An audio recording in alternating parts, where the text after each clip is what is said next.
मंगलाचरण करेंगे। नमो अरिहंताणं नमो सिद्धाणं नमो आयर्याणं नमो वज्रायाणं नमो लोये सवसाहूणम् मोक्षमार्गस्य नेतारं भेत्तारं कर्म भूभृताम् ज्ञातारं विश्वतत्त्वानां वंदे तद्गुणलब्धये। यह तत्वार्थ सूत्र नामक महाग्रंथ है, जिसके पहले अधिकार के ऊपर हमारी चर्चा चल रही है। इस पहले अधिकार में हमने जीवादि तत्वों के बारे में समझा और उन जीवादि तत्वों को जानने के साधन क्या हैं और उनको जानने की विधियां क्या है, इस विषय में चर्चा की। और प्रमाण और नय, इन दोनों के माध्यम से इन जीवादि तत्वों को जाना जाता है। वह प्रमाण दो रूप से है, प्रत्यक्ष प्रमाण और परोक्ष प्रमाण। ठीक है। प्रमाण का अर्थ है ज्ञान, वह ज्ञान जो वस्तु का यथार्थ निश्चय करता हो, वह ज्ञान। वो ज्ञान पांच भेद रूपता को प्राप्त है: मति ज्ञान, श्रुत ज्ञान, अवधि ज्ञान, मनः परे ज्ञान और केवल ज्ञान। चूंकि हमने प्रमाण के दो भेद किए, परोक्ष और प्रत्यक्ष, तो ये प्रश्न खड़ा होता है कि इन पांचों में से परोक्ष कौन है और प्रत्यक्ष कौन है। आदि के जो दो प्रमाण हैं, मति ज्ञान और श्रुत ज्ञान, ये तो है परोक्ष प्रमाण। और पीछे के जो तीन ज्ञान है, अवधि ज्ञान, मनः पर्य ज्ञान और केवल ज्ञान, ये प्रत्यक्ष हैं। प्रत्यक्ष प्रमाण के दो भेद किए हमने, है ना, विकल्प प्रत्यक्ष और सकल प्रत्यक्ष, जिसे हम एक देश प्रत्यक्ष या सर्वदेश प्रत्यक्ष भी कह सकते हैं। तो विकल्प प्रत्यक्ष के अंदर उन तीन में से दो ले लिए, कौन कौन से? अवधि ज्ञान और मनः पर्य ज्ञान। और सकल प्रत्यक्ष के अंदर केवल ज्ञान को लिया गया है। ऐसा क्यों किया? क्योंकि केवल ज्ञान संपूर्ण पदार्थों की संपूर्ण पर्य सब कुछ जानने वाला सकल प्रत्यक्ष है। और मति ज्ञान और शुद्ध अवधि ज्ञान और मनः पर्य ज्ञान केवल ज्ञान जैसे स्पष्ट नहीं है, इसलिए उन्हें विकल्प प्रत्यक्ष में रखा गया। अक्ष का अर्थ हमने आत्मा किया था कि इंद्रिय और मन के निमित्त बिना सीधे आत्मा से हो, वे ज्ञान प्रत्यक्ष है। तो पीछे के तीनों ज्ञान ऐसे ही है। और इंद्रिय और मन के निमित्त से होने वाले ज्ञान परोक्ष हैं, जो कि मति श्रुत ज्ञान है। ठीक है। इस प्रकार प्रमाण के दो भेद, परोक्ष प्रमाण, प्रत्यक्ष प्रमाण। परोक्ष प्रमाण में दो, मति ज्ञान, श्रुत ज्ञान। प्रत्यक्ष प्रमाण में दो, विकल्प प्रत्यक्ष, सकल प्रत्यक्ष। विकल्प प्रत्यक्ष में दो, अवधि ज्ञान, मनः पर्य ज्ञान, और सकल प्रत्यक्ष में केवल ज्ञान। इसका एक चार्ट भी आप अपनी कॉपी में बना सकते हैं समझने के हिसाब से। ठीक है। अभी चर्चा चलती है। अभी तक प्रमाण इत्यादि के बारे में चर्चा की, ज्ञान के बारे में बताया, पांच सामान्य ज्ञान। अब पूरे इस अध्याय में उन पांच ज्ञानों के बारे में चर्चा की गई है। सूत्र नंबर 13 से लेकर सूत्र नंबर 19 तक सर्वप्रथम मति ज्ञान के बारे में विस्तार से चर्चा आचार्य देव ने सूत्र के माध्यम से की है। और हम उन सूत्रों का भाव समझेंगे और मति ज्ञान का स्वरूप समझने का प्रयास करेंगे। तो आइए हम चलते हैं अगले सूत्र की तरफ। सूत्र क्रमांक 13।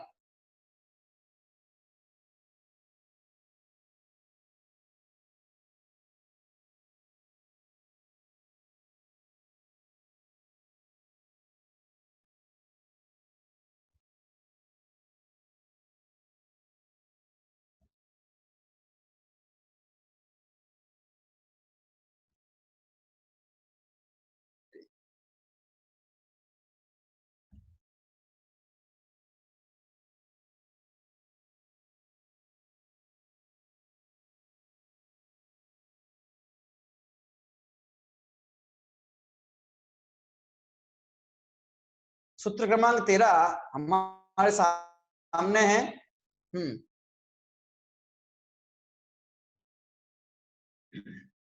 मैं सूत्र का पाठ करता हूं, आप सभी ध्यान देंगे।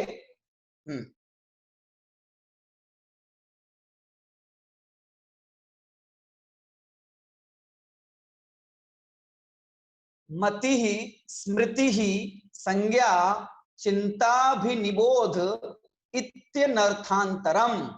पुनः मति ही स्मृति ही संज्ञा चिंताभिनिबोध इत्यनर्थांतरम। सभी ध्यान देंगे, साथ में पाठ भी करेंगे। मति ही स्मृति ही संज्ञा चिंताभिनिबोध इत्यनर्थांतरम। ठीक है, आइए हम इस सूत्र का सूत्र विच्छेद करते हैं। मति ही डैश स्मृति ही डैश संज्ञा डैश चिंता डैश अभिनिबोध अभिनिबोध, फिर इति डैश अन न में हलंत अन प्लस अर्थांतरम, इति प्लस अन प्लस अर्थांतरम।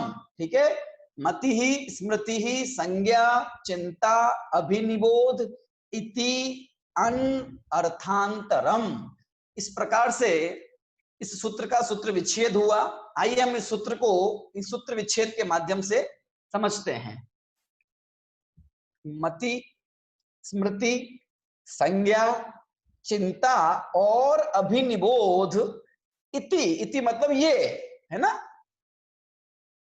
अन अर्थांतर हैं। अन अर्थांतर, अर्थांतर में भी दो शब्द हैं, अर्थ प्लस अंतर। ठीक है, अर्थांतर मतलब दूसरे अर्थ वाले, अर्थांतर मतलब दूसरे अर्थ वाले या दूसरे नाम वाले, इसका मतलब है अर्थांतर। इसके आगे लिखा हुआ है अनर्थांतर। अनर्थांतर मतलब ये दूसरे नाम वाले नहीं है, दूसरे अर्थ वाले नहीं है, अन्य नाम नहीं है, इसका मतलब एक ही नाम है। क्या नाम, कौन कौन से नाम एक ही है कि जो ये आगे दिए ना पांचों नाम, ये एक ही नाम है, ये पर्यायवाची है सारे। ये कहना चाह रहे हैं अनर्थंता, अनर्थांतर, ऐसा कहकर कि ये अर्थांतर नहीं है, अलग अलग नहीं है, एक ही है। क्या चीजें एक ही है कि मति स्मृति संज्ञा चिंता और अभिनिबोध ये पर्यायवाची नाम है ना।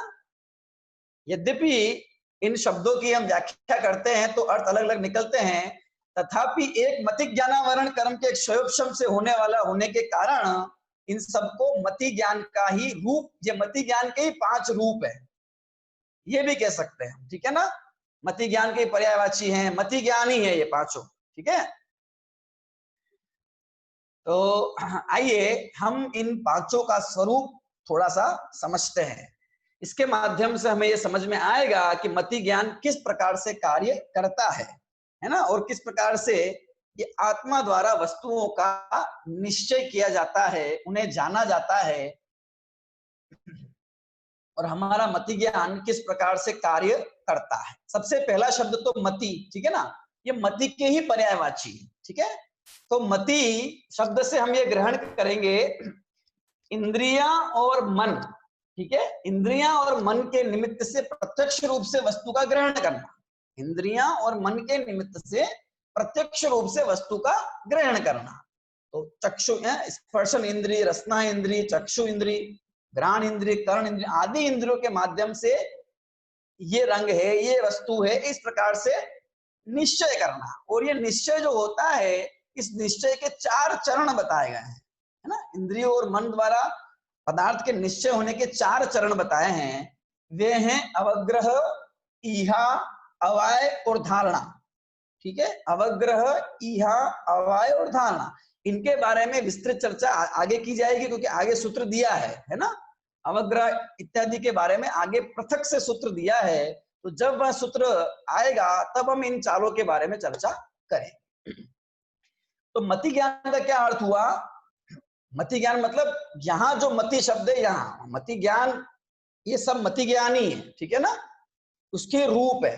सबसे पहले मति को हम समझ लेते हैं, ठीक है। तो इंद्रिय और मन के निमित्त से पदार्थ का अवग्रह इवा अवय और धारणा पूर्वक निश्चय, निश्चय करना मतलब ये पदार्थ है ऐसा जान लेना, जान लेना, और जान लेने के बाद में यदि वह ज्ञान धारणा तक पहुंचा है तो धारणा में बिठा लेना उसको, यानी कि भूलना नहीं, याद हो जाना अच्छे से।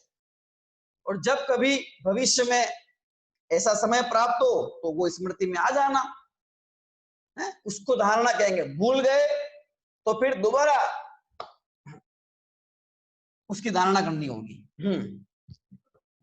तो मति ज्ञान मतलब इंद्रिय और मन के निमित्त से वस्तु का निश्चय कर लिया, ठीक है, हो गया, ये तो मति ज्ञान हो गया। ये भी मति ज्ञान द्वारा होता है, हम नित्य प्रति ऐसा कार्य होता है हमारे द्वारा, हम जानते हैं चीजों को, है ना, धारणा में भी बैठती है, फिर कुछ कुछ भूल जाते हैं तो फिर दोबारा हमारी धारणा में आ जाती है। अच्छा, ये सब कोई बुद्धि पूर्वक नहीं किया जाता, ये तो स्वतः ज्ञान की प्रवृत्ति है जो चलती रहती है।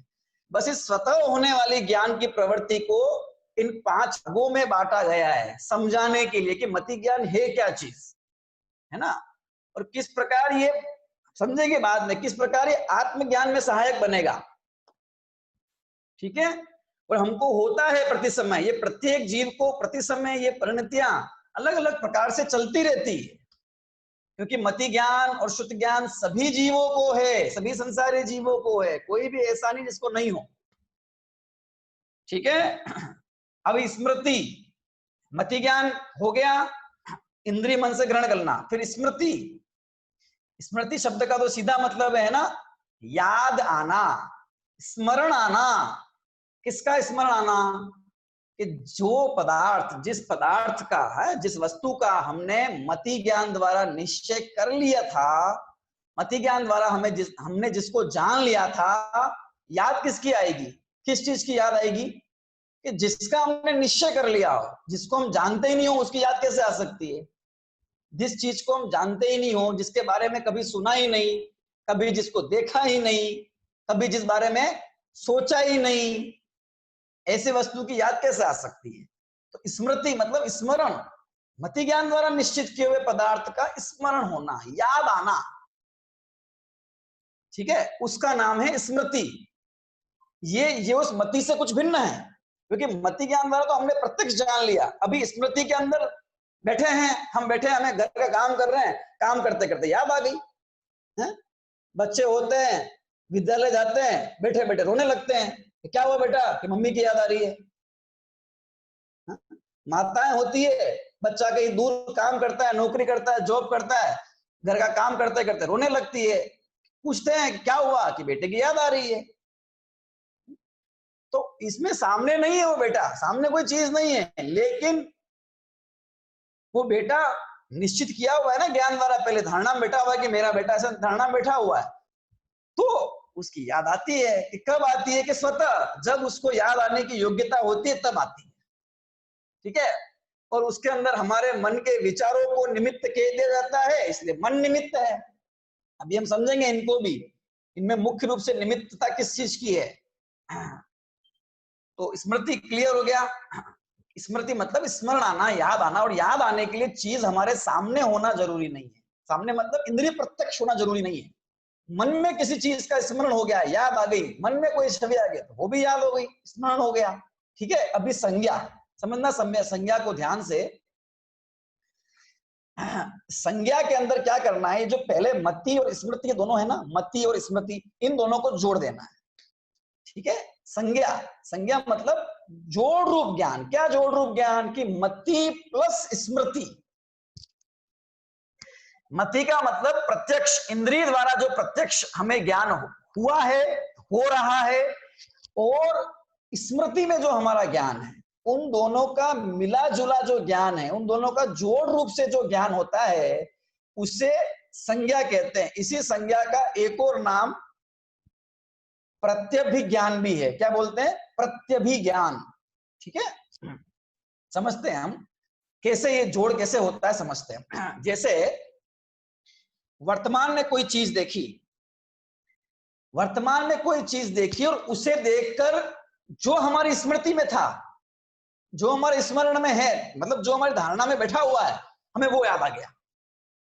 वर्तमान में कोई चीज देखी और उस चीज को देखकर जो हमारी धारणा में चीज बैठी हुई है, ठीक है, उस संबंधी जो पदार्थ है, उस संबंधी जो चीज बैठी है दिमाग में, वो हमको याद आ गई और उसके माध्यम से हम क्या कर रहे हैं, इस वर्तमान पदार्थ को उस पदार्थ के साथ में जोड़कर जान रहे हैं, इस वर्तमान पदार्थ को उस पदार्थ के साथ में जोड़ के देख रहे हैं। इसका नाम है प्रत्यभिज्ञान, इसका नाम है जोड़ रूप ज्ञान। कैसे होता है समझते हैं, एक उदाहरण देता हूं, आपको ये बात समझ में आ जाएगी। जैसे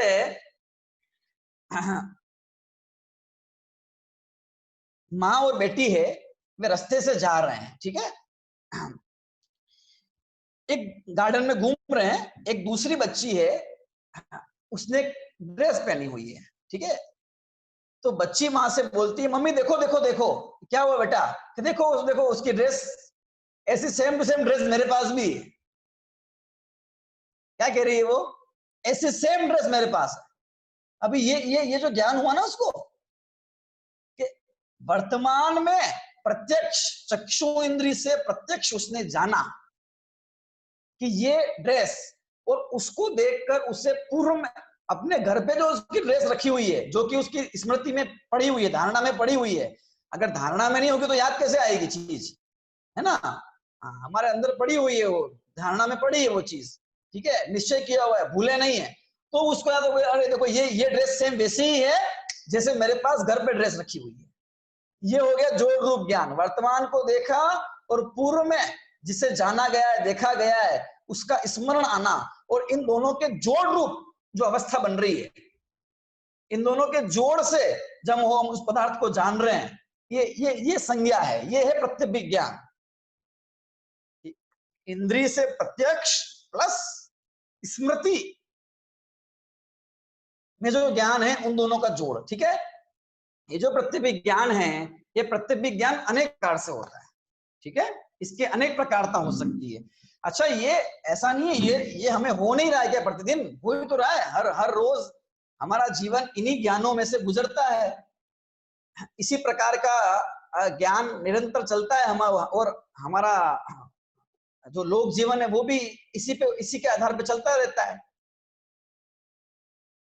उसी चीज को, उसी मति ज्ञान की प्रवृत्ति को, उसी मति ज्ञान के भेदों को यहाँ आचार्य देव ने शब्दों के माध्यम से समझाया है, क्योंकि हम चर्चा मति ज्ञान की करने वाले हैं, तो मति ज्ञान क्या है ये हमारी समझ में होना चाहिए, ये हमें पता होना चाहिए, इसलिए उस ज्ञान का विश्लेषण किया जा रहा है और हम उसे समझने का प्रयास कर रहे हैं कि कैसे नित्य प्रति के जीवन में हमें ज्ञान है ना। शास्त्र में लिखा है तो ये शास्त्र का अलग होता होगा, शास्त्र में मति ज्ञान हमें नहीं होता है, ऐसा नहीं है, हमें ही होता है मति ज्ञान, प्रत्येक जीव को होता है, ठीक है। तो ये संज्ञा का उदाहरण, अभी देखो संज्ञा जो है वो 4 प्रकार की कहा है, उसको मुख्य रूप से आचार्यों ने 4 भागों में बांटा है उस प्रत्यभिज्ञान को। पहला प्रत्यभिज्ञान है एकत्व प्रत्यभिज्ञान, संज्ञा कहो प्रत्यभिज्ञान कहो एक ही बात है, ठीक है। एकत्व प्रत्यभिज्ञान, एकत्व प्रत्यभिज्ञान का मतलब क्या, एकत्व मतलब एक ही पन्ने का बोध होना, ये वही है, तदेव इदम शब्द दिया आचार्यों ने, तत् एव इदम, ये वही है, इस प्रकार का ज्ञान, इसका नाम है एकत्व प्रत्यभिज्ञान। जैसे हम किसी सामाजिक प्रोग्राम में गए, किसी शिविर में गए, और हमें हमारी किसी साधर्मी से पहली बार मुलाकात हुई, जान परिचय हुआ, ठीक है, और शिविर पूरा हो गया, हम अपने घर चले गए, फिर साल भर बाद वापस शिविर लगा, ठीक है, ये साल की बात कह रहा हूं मैं, इसमें कम से कम समय से लेकर अधिकतम समय हो सकता है, जब तक की धारणा में है। अभी हमारी धारणा में हमने जो उनका परिचय प्राप्त किया, उनकी शक्ल हमको याद है, ठीक है, ये सारी चीजें हमको याद है और वो हमारे दिमाग में बैठी हुई है। अभी भूल गए अगर तो संज्ञा नहीं हो सकती, प्रत्यभिज्ञान नहीं हो सकता, स्मृति होनी, मति पूर्वक स्मृति होती है और मति और स्मृति पूर्वक संज्ञा होती है, ये क्रम ध्यान रखें हम, मति पूर्वक स्मृति और मति और स्मृति के जोड़ से संज्ञा।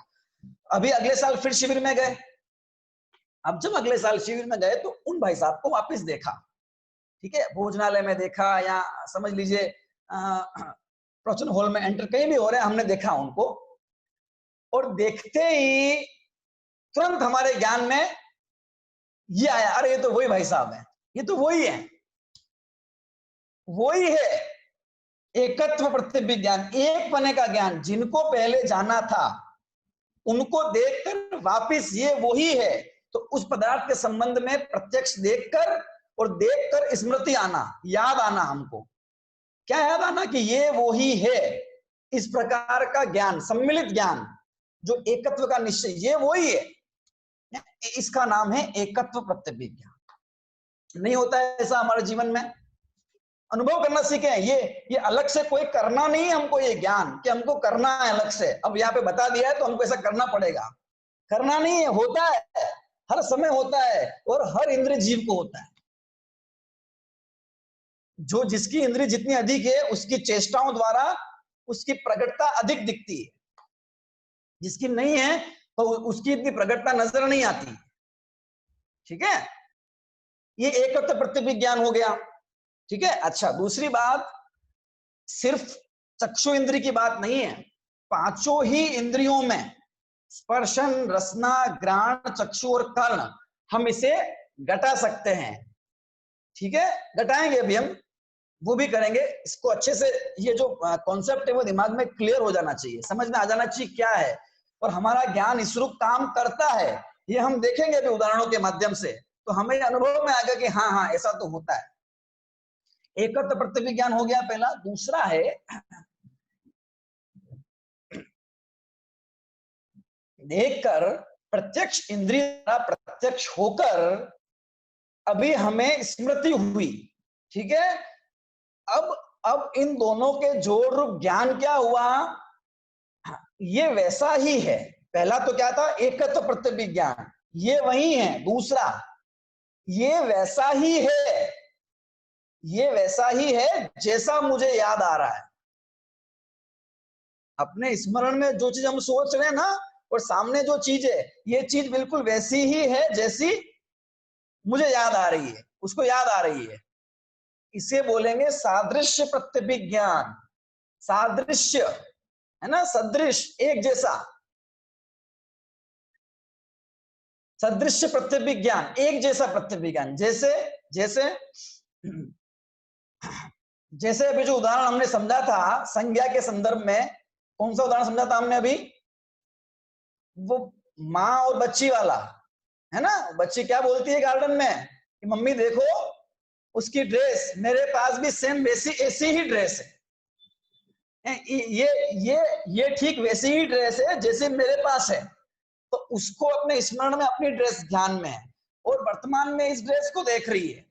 वो दोनों को मिलाकर उसको ज्ञान किस प्रकार का हो रहा है, कैसा ज्ञान हो रहा है, ये ठीक वैसी ही है जैसे मेरे पास है। ठीक, ये वही है ऐसा नहीं है, वही थोड़ी है, वही नहीं है तो अलग है, दूसरी है। वैसे ही है जैसे घर पे, क्योंकि वो तो लड़की को दूसरी है, जानते भी नहीं है वो कहां से लेगी। ठीक है ना। हाँ, अभी ये कैसे होता है, जैसे कि मंदिर में हम गए, शास्त्र जी पढ़ते हैं, ठीक है, तत्वार्थ सूत्र की पुस्तक रखी हुई है एक जैसी। ठीक है, हमने एक पुस्तक लेके अपनी पढ़ाई कर रहे हैं, अपनी पुस्तकें हम अपने घर से लेके आए हैं, अध्ययन कर रहे हैं, स्वाध्याय कर रहे हैं। ठीक है, और किसी दूसरे के पास वैसे ही पुस्तक देखते हैं सेम, तो क्या ज्ञान काम करता है।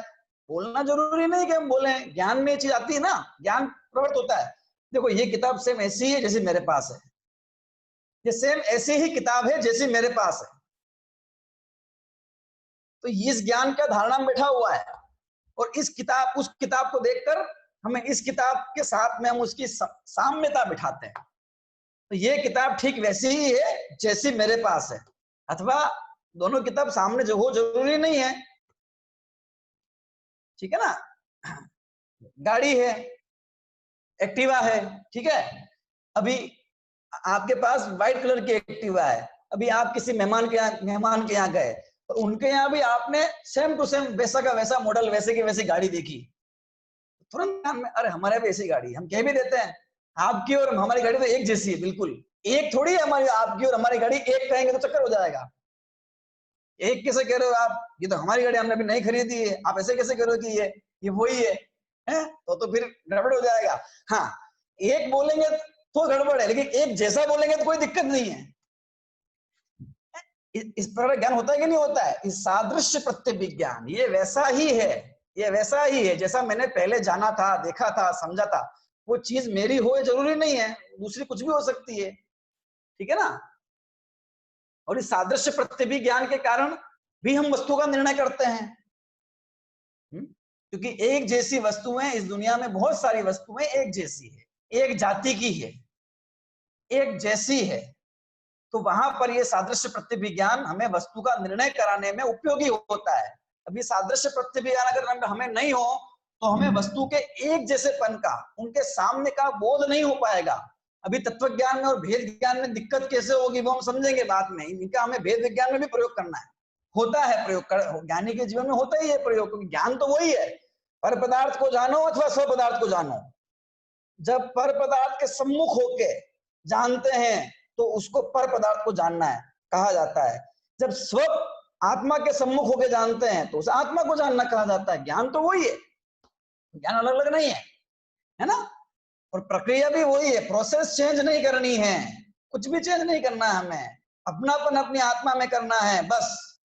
तो जो ज्ञान हमें मिथ्या ज्ञान कहा जा रहा है वो सम्यक कहा जाएगा, समझिए प्रोसेस है ये, ठीक है? संज्ञा एकत्व प्रत्यय ज्ञान, और दूसरा क्या हो गया?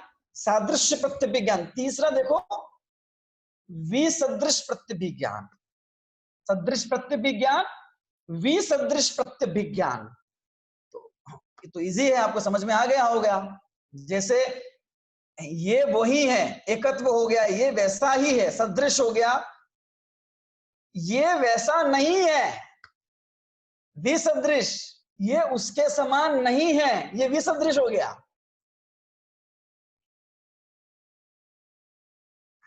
जैसे जैसे आपके घर पर टीवी है, ठीक है, और अभी आप दूसरे के यहाँ गए, उनके यहाँ भी टीवी है, उनके यहाँ भी टीवी है, आपके यहाँ भी टीवी है, पर उनकी टीवी अलग है और आपकी टीवी अलग है। तो क्या ज्ञान होता है देख के हमें, हैं? ये टीवी अपने जैसी नहीं है, अपनी टीवी अलग है, इनकी अलग है, ये अलग है, ये अलग अलग जोड़ हो रहा ना, यहाँ पे भी जोड़ हो रहा। देखो स्मरण में जो चीज है वो याद आ रही है, देखो याद आती है स्मरण में तो प्रत्यक्ष ज्ञान है, याद अगर नहीं आती है, सामान्य ज्ञान है तो मति ज्ञान हो गया, छुट्टी, है ना? ऐसा नहीं है कि प्रत्यक्ष ज्ञान करना ही करना है, होता ही होता है, होता भी है नहीं भी होता है, जोड़ रूप ज्ञान हो भी नहीं भी हो, ठीक है? और होता है तो मति ज्ञान में किस प्रकार होता है वो चीज बताई जा रही है। ये टीवी है, ये टीवी को देखकर ये टीवी वैसी नहीं है जैसी मेरी। आचार्यों ने भी उदाहरण दिए हैं, आचार्यों के उदाहरण जो दिए उन्होंने अन्य प्रकार, अन्य उदाहरण दिए, भाव यही है, ठीक है? उन्होंने उदाहरण दिए गो सदृश गवय, ठीक है? कोई व्यक्ति है अपने घर पे वो गाय को पालता है, जंगल में गया, उसने वहां कोई गाय देखी, उसको देख के सोचता है ये गाय ठीक वैसी है जैसी गाय मेरे घर पे है। आचार्य देव है ना, जंगलों में रहते थे, उस समय जो परिस्थिति थी उस हिसाब से उदाहरण देते थे। अभी हम उन उदाहरणों को अभी के हिसाब से समझते हैं, बात वही है, वही बात समझ, सिद्धांत वही समझना है, उदाहरण अलग है बस। विसदृश मतलब वैसा नहीं है, विसदृश, ठीक है? जैसे हम सम्य शिखर जी गए और सम्य शिखर जी के बाद में यात्रा करने के लिए राजगिरी जी गए। अभी राजगिरी पर्वत को देखकर ये सम्य शिखर जी जैसा नहीं है। हम अच्छे बुरे की बात नहीं कर रहे हैं, कम ज्यादा की बात नहीं कर रहे हैं, राग द्वेष की बात नहीं, केवल ज्ञान की बात हो, राग मिश्रित ज्ञान की बात नहीं है, द्वेष मिश्रित ज्ञान की, केवल ज्ञान की बात है। क्या सम्य शिखर जी अलग था, ये अलग है, नहीं होता ऐसा ज्ञान हमें।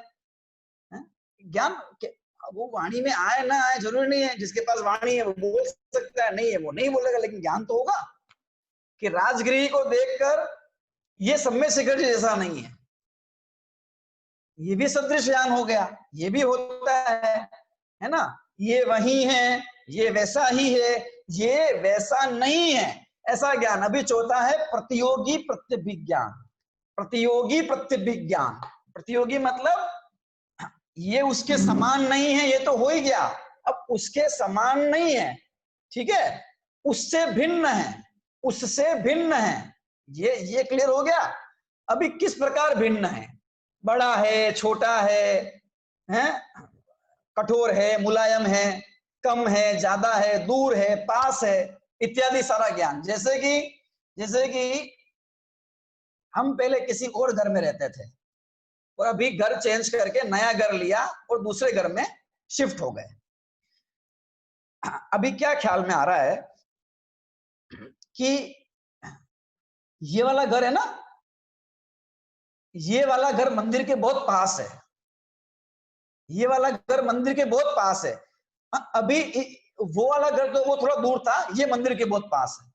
अभी इस घर को जानकर, इस घर का अनुभव करके, इस घर के बारे में सोचकर, मन से भी ले सकते हैं अपन, है ना, सोच रहे हैं और हमें उस घर की याद आ रही है कि ये घर मंदिर से ज्यादा पास है, वो घर दूर था। ये पास और दूर, ये प्रतियोगी ज्ञान हो गया। वो दूर था, ये पास है, ठीक है। वो घर, ये वाला घर बड़ा है थोड़ा, वो थोड़ा छोटा था, है? इस घर को देखकर उस घर के बारे में सोच रहे हैं, उस घर के बारे में सोच रहे हैं, इस घर के बारे में निर्णय कर रहे हैं क्या कि वो छोटा था, ये बड़ा है।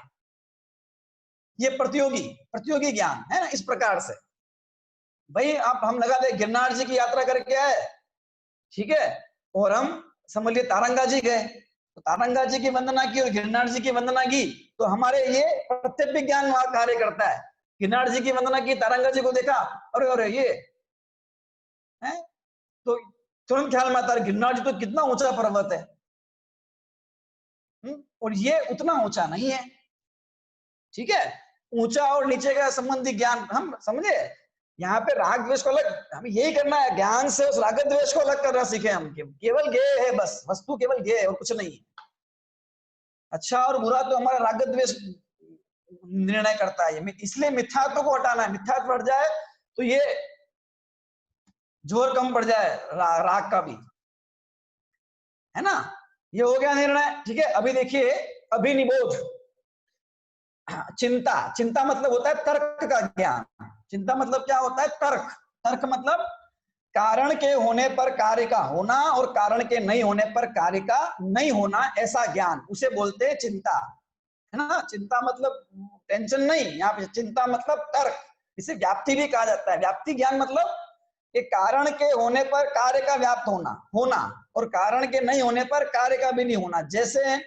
जैसे अग्नि के होने पर धुएं का होना, ठीक है, और अग्नि के नहीं होने पर धुएं का भी नहीं होना। हम क्या निर्णय करते हैं कि जहां जहां धुआं है वहां वहां अग्नि है, ठीक है, और जहां जहां अग्नि नहीं है वहां वहां धुआं भी नहीं है। कार्य कारण है तभी कार्य है, तो कार्य को देख के कारण क्या निश्चय करना और कारण को देखकर कार्य का निश्चय करना, ठीक है। धुआं तो हो गया कार्य और अग्नि हो गई कारण। तो जहां जहां धुआं है वहां वहां अग्नि है, और जहां जहां अग्नि नहीं है वहां वहां धुआं भी नहीं है। ऐसा जो निश्चयात्मक ज्ञान है, ऐसा जो हम तर्कणा करते हैं, ऐसे जो व्याप्ति का ज्ञान है, उसका नाम है तर्क। ये तर्क पहले से निश्चित किए हुए पदार्थ में होता है। हमने अग्नि में से धुआं निकले हुए देखा है, अग्नि में से धुआं निकलते हुए देखा है ना, तभी तो ये निश्चय किया हमने कि जहां जहां धुआं होता है वहां वहां अग्नि होती ही है। तो मति ज्ञान द्वारा उसका निर्णय होना चाहिए पहले, ठीक है ना। तो वहां पे तर्क का ज्ञान होता है, और इसी तर्क के ज्ञान के माध्यम से हम शास्त्रादि को बहुत अच्छे से समझते हैं। उहापोह मतलब तर्क ही होता है, उहापोह करना। उह और अपोह ये व्याप्ति ही है।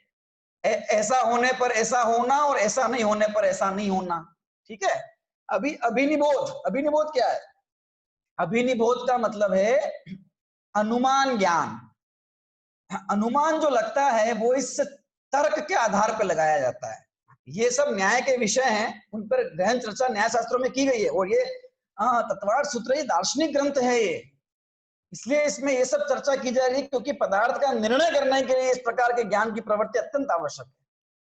अभिनिबोध मतलब अनुमान ज्ञान, ठीक है। अनुमान ज्ञान मतलब क्या कि साधनात् साध्य विज्ञानम अनुमानम, साधन से साध्य का ज्ञान। हम भी जो हमने तर्क में निर्णय किया ना, क्या निर्णय किया कि जहां जहां धुआं है वहां वहां अग्नि है, ठीक है, और जहां जहां धुआं नहीं है वहां वहां अग्नि भी, जहां जहां अग्नि नहीं है वहां वहां धुआं भी नहीं है।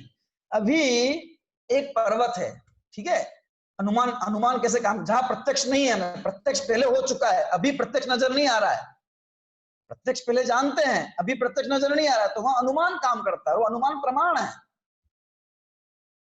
अनुमान प्रमाण है। कैसे, देखो अभी एक पर्वत है, वहां पर धुआं निकल रहा है उस पर्वत से, ठीक है, तो अभी क्या क्या हम निर्णय करते हैं कि ये पर्वत पर अग्नि जल रही है, उस पर्वत पर अग्नि जल रही है, क्यों, क्योंकि उसमें से धुआं निकल रहा है, अग्नि नहीं दिख रही है, दिख चले धुआं रहा है। तो ये साधन, कारण, साधन मतलब कारण, कारण से कार्य को जानना है ना, साधन से साध्य का विज्ञान करना। साधन मतलब वो जो अग्नि उठ रही है वो हमारा साधन बन गया कि हम उस वो जो धुआं उठ रहा है, उस उठते हुए धुएं के माध्यम से हम उस साध्य, साध्य मतलब जो हमें जानना है, साधना है, वो उसको जान लेते हैं, अग्नि को जान लेते हैं, कि ये पर्वत अग्नि वाला है, क्यों, क्योंकि यहाँ पे धुआं उठ रहा है, इसलिए ये पर्वत अग्नि वाला। इस प्रकार से ज्ञान की प्रवृत्ति होती कि नहीं होती है, अनुमान काम करता है कि नहीं करता है। मान स्तंभ दिख रहा होता है दूर से और हमें निर्णय कर लेते हैं कि हाँ ये जैन मंदिर है, अथवा कोई ध्वजा दिख रही होती है पंचरंगी, तो निर्णय हो जाता है कि हाँ ये मंदिर है। मान स्तंभ के माध्यम से निर्णय होता है, क्योंकि जहां मान स्तंभ है वहां मंदिर होता ही होता है, ठीक है। ये वो उसके साथ में हमेशा रहना चाहिए, अलग हो जाए तो हमारा जो तर्क है, अनुमान है, वो सही नहीं होगा। अनुमान तभी लगाया जाता है जब वो कार्य, तब वो कार्य उस कारण के साथ में अविनाभावी हो, हमेशा रहता हो।